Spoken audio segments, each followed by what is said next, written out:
Yo, what's good? It's your boy Kurt, and today we have another reaction. No? So this is a request reaction. Magre-react tayo sa kanta ni Mot, Ginto, official lyric video. Matagal nang ni-request to actually. 3 years ago na nga yung kanta pero matagal nang may nag-request sa inyo nito. Nahalukay ko lang sa comment section. No? So pasensya na ako medyo late. But nandito na tayo. No? Again, Mot, Ginto. Let's get it.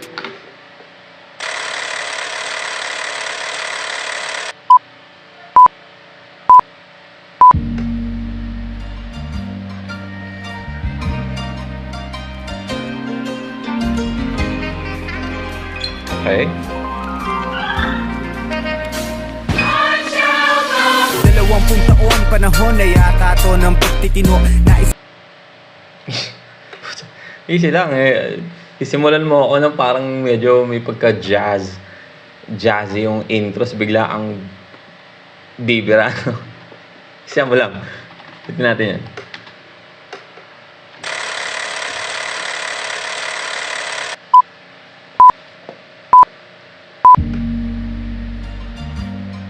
Parang may pagka-folk dance pa yung umpisa eh, no? yung biglang jazz, parang ng ano.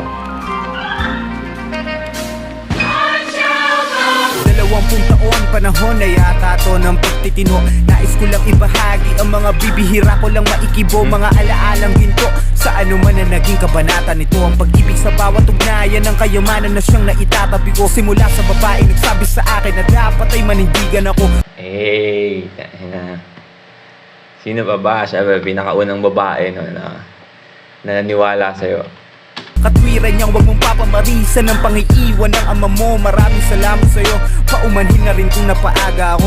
Eto ako't dala ko ang pangaral mo, karga ang mahal mo nga po. Wala mang haligi.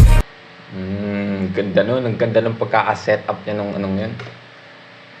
Pagkakasulat niya nun. Tangina, napaka-smooth no, from nagpapasalamat siya sa magulang niya hanggang sa pasensya na akong napaaga ako kasi meron ka ng apo, no?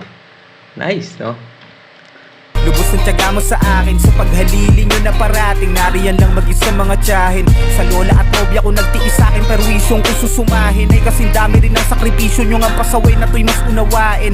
Mga lumaki na sabay, isang buong pasalamat niya sa lahat ng mga babae na nandyan para sa kanya, nanay niya, mga tiyahin niya, tapos yung girlfriend niya, no, sa pag-intindi sa ano yung ginagawa niya or yung mga perwisyong nagawa niya noon, no. Takin na kung iisipin mo, no, parang napakatagal ni Mot sa eksena, no, pero 20 pa lang siya.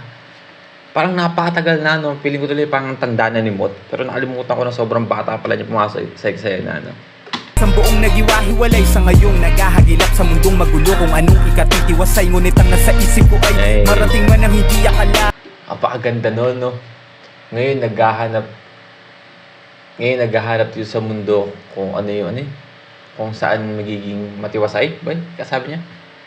Napakagandang sulat, no. Takina yung mga choice of words, men. Takina makita mo yung diferensya talaga eh. Nang hindi akalain sa paglalakbay na sa lilingunin pa rin ang magagandang tanaw. All of you are gifted at something. Last mga Kendrick Lamar, no? You keep wanting your gift to be what somebody else gifted. Identify your own gift because you already have. Mga kababata ka sa kasama at mga nakalaro kong kapwa pikon, maging sa mga nakilala ko sa paggawa ng mga maling desisyon. Sa una kong subok mga nakitawa at kakonsyabang naging saksi nung paubo-ubo pa ako sa unang buga at pagsusuka ko sa unang inom. Kapuyatan laging ko sumisyon sa mga tanod, mga kaklaseng kasabay kong umuwi pag tumatawid dun sa bakod. Mga katrabahong kautangan at kapangakuan tuwing sahod, silang mga kasangga kong sa kalokohan nagpapakapala ng apo. Mga kasindihan kong magdamo. Shout out, no? Shout out sa mga tunay. Lupit ng na-amaze ako sa sulat niya dito. Na-amaze ako talaga. Kung paano niya, yung storytelling niya, yung storytelling skills niya sa pagsusulat, no? Kasi parang may iba kasi na gumagawa sa'yo ng ganitong klaseng kanta, no? Same vibe. Pero makikita mo talaga na parang yung pacing tsaka yung pagkakasunod-sunod ng kwento, parang minsan ang gulo or minsan pilit na pilit sa beat tsaka yung rhyming niya, no? Pero sa kanya, tayo na parang lang siya nagsasalita, no? Parang lang siya nagkakwento. Pero in a rap format no? Bilang na ang ilan dito mino na sa dating halaman lang nung nalasahan na ang chemical din na nagawa pang huminto. Mga alok ng manayaking na bigo, naway ipagpaumanhin ninyo sa halip tanawin niya na pagkasagipan, naging kapalit ng pagtanggi ko. At sa ngayon kamustahan na lang, napabuti man o mas nalulong, tanguhan na lang sa mga pagkakataong sa daan ay magkakasalubong. Dala ko pa rin ang naranasan ko noon, marating man ang di akalain, higit sa destinasyon ay nasa paglingon pa rin ang magagandang tanawin. You can't name one bad day you ain't got through. In order to Nice, get the no? life Ang ganda nung ano, no? Ang ganda nung linya niya. Kasi nulit niya yun, di ba, sa first verse, sa second verse, ayun yung pang tapos niya na linya.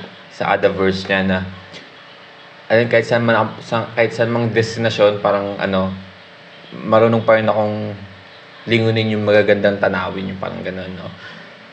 Pero at the same time, double entendre siya, or metaphorical way siya para sabihin na, para lingunin yung mga magandang memories na pinagdaanan niya noon, masama or maganda na bumuo sa kanya, no? Nice. convenience. You gotta have a very uncomfortable life. You got to get comfortable being uncomfortable. Stop trying to do everything the short way. Stop trying to figure out the easy way. You got to get messed up sometimes. You got to get dirty. You got to get your feelings hurt. You got to get disappointed. You got to get told no. You gonna ask somebody for some money. He gonna tell you no. But show me something that has grown into something beautiful that didn't have no Mga dirt. alaalang nasa litrato o mga imahe na nasa isip, balik tanaw kung tinatrato bilang mga buhay na panaginip na kadala. Yung internal rhyming, men, sa litrato, sa tinatrato. Tapos yung sulat na magaganda, men. Tangina. Pick nyo yung ano, yung rhyme na yun, men. Painggan nyo mismo yung sarili, yung kanta. I mean, siguro iba sa inyo, papainggan lang yung lyrics. Pero yung pag-construct niya ng kada linya, no? Tangina.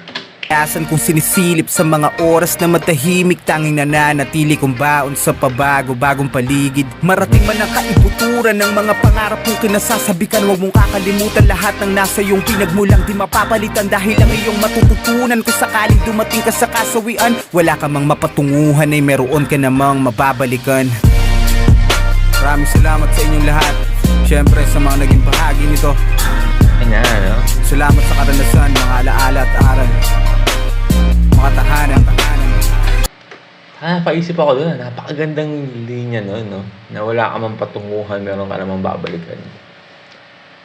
Na yung pamilya mo or yung mga kaibigan mo na dito ngayon sa parang ano mo, dito, linya na tinatahak mo, no?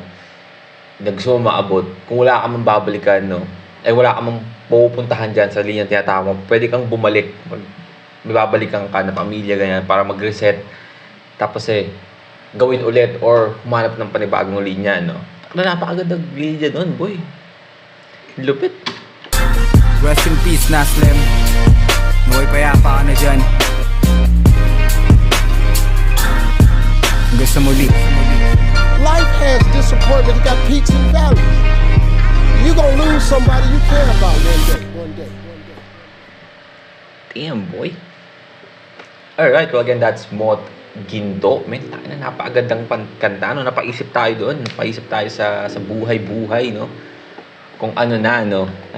Tsaka kung ano yung mga napagdaanan mo noon, no? Na sa panahon na yun, parang hindi mo iniisip na magiging ano to, no? Parang magandang memory or yung time na yun habang ginagawa nyo yung bagay na yun, hindi mo maiisip na may lang siyang memory, no? Isang magandang alaala na lang, lalo na sa mga nakasama mo, kasi pwedeng yung kasama mong yun is wala na in the future, no? Like sa tropa nga niya, yung nabanggit niya, no? Damn, boy. Medyo emotional na shit yung natin dun, no?